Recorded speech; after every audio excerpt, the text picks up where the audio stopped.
नमस्कार, मेरा नाम है डॉक्टर पुरु धवन और आज इस वीडियो में हम बात करने वाले हैं किडनी फेलियर की स्टेजेस के बारे में। अक्सर किडनी फेलियर का पेशेंट जब भी आता है पूछता है डॉक्टर साहब मेरी किडनी कितने परसेंट खराब है, कौन सी स्टेज पे चल रहा हूँ। तो ये सारे के सारे क्वेश्चंस का आंसर मैं आपको आज इस वीडियो में देने वाला हूँ। तो हम जब भी किसी की इवैल्यूएशन करते हैं कि इसकी किडनी कितने परसेंट खराब है, कितने स्टेज पर है, वो हम करते हैं जीएफआर के थ्रू।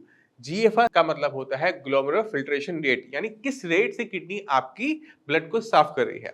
तो हमें सबसे पहले निकालना पड़ता है जीएफआर। और जीएफआर निकालने का तरीका बहुत सिंपल है। जब आप अपना टेस्ट करवाने जाते हैं, केएफटी करवाते हैं, तो केएफटी के अंदर आपको क्रिएटिनिन की वैल्यू मिलती है। तो उसके साथ साथ अक्सर लैब्स आपको ईजीएफआर लिख के देती है। बट अगर आपकी रिपोर्टों के अंदर जीएफआर की वैल्यू ना हो तो भी आप उसको ऑनलाइन निकाल सकते हो। तो आपने क्या करना है, आपने इस साइट पे जाना है। यहाँ पर आपने अपने क्रिएटिनिन की वैल्यू डालनी है, एज डालनी है और जेंडर डालना है। और जैसे ही कैलकुलेट करोगे एक नंबर आ जाएगा।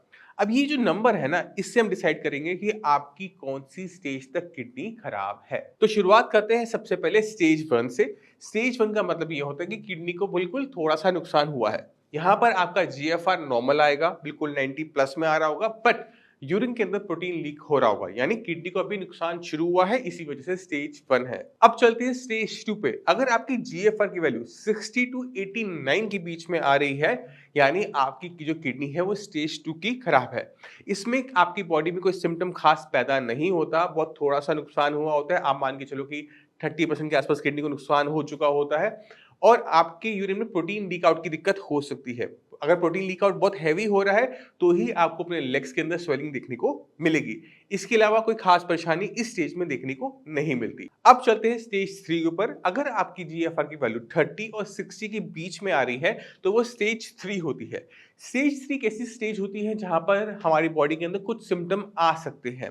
थकावट से शुरुआत करते हैं। सबसे पहले जो कॉमन हमें दिक्कत देखने को मिलती है वो है कि थकावट। पेशेंट को चलने में, उठने में, बैठने में बहुत जल्दी थकावट होनी शुरू होती है। बैक एक हो सकता है, बट बहुत ज़्यादा सिम्पटम इस कंडीशन के अंदर भी नहीं आते।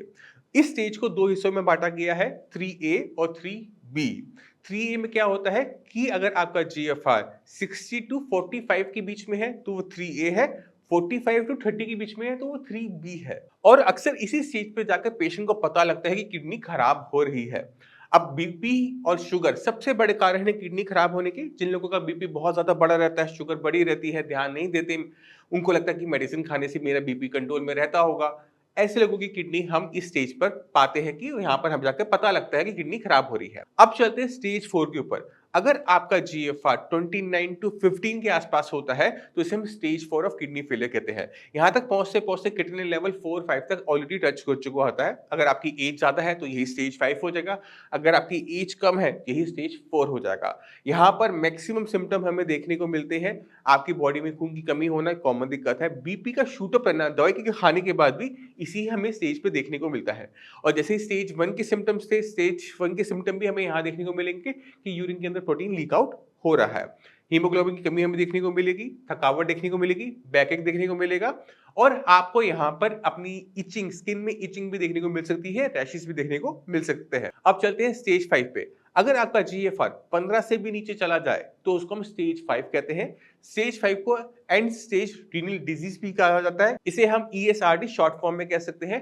यानी यहाँ पर किडनी को बदलने की जरूरत होती है और यहाँ पर जब हम पहुंच जाते हैं तभी डॉक्टर आपको डायलिसिस एडवाइस करते हैं कि अब आपकी बॉडी इस किडनियों पे सर्वाइव नहीं कर पाएगी, सस्टेन नहीं कर पाएगी, यहाँ पर आपको डायलिसिस की या फिर ट्रांसप्लांट की जरूरत है। अब आपकी किडनी किसी भी स्टेज पर हो सकती है, बट कभी भी आपको किडनी को लेकर घबराने की बहुत ज्यादा जरूरत नहीं होती। आपको बीमारी को समझना पड़ता है। किडनी कभी भी अपने आप खराब नहीं होती, उसके पीछे कोई ना कोई कारण जरूर होता है। और 80% पेशेंट के अंदर हमें बीपी और शुगर देखने को मिलता है और ये दोनों ही बीमारी बहुत इजीली मैनेजेबल है। अगर आप अपना बीपी और शुगर कंट्रोल कर लेते हो तो किडनी और खराब होना बंद कर देती है। जब वो और खराब होना बंद कर देती है तभी किडनी अपने फंक्शंस को सुधार सकती है, जैसे आप इस रिपोर्ट में देखो। तो आपने खुद देखा, रिपोर्टों में चेंजेस आ सकते हैं, जीएफआर बढ़ाया जा सकता है, क्रिएटिनिन घटाया जा सकता है, बट उसके लिए आपको बीमारी को बहुत अच्छे तरीके से टैकल करना पड़ता है। ना सिर्फ आपको अपनी बीमारी को अंडरस्टैंड करना है, आपने अपनी डाइट का भी बहुत अच्छे तरीके से ध्यान रखना होता है। अगर आप कोई भी चीज़ ज़रूरत से ज़्यादा खाओगे तो दिक्कत है, ज़रूरत से कम खाओगे तो दिक्कत है। अगर आपने प्रोटीन इंटेक बंद कर दिया, बॉडी में दिक्कत आएगी। प्रोटीन इंटेक ज़्यादा कर लिया, क्रिएटिनिन बढ़ जाएगा।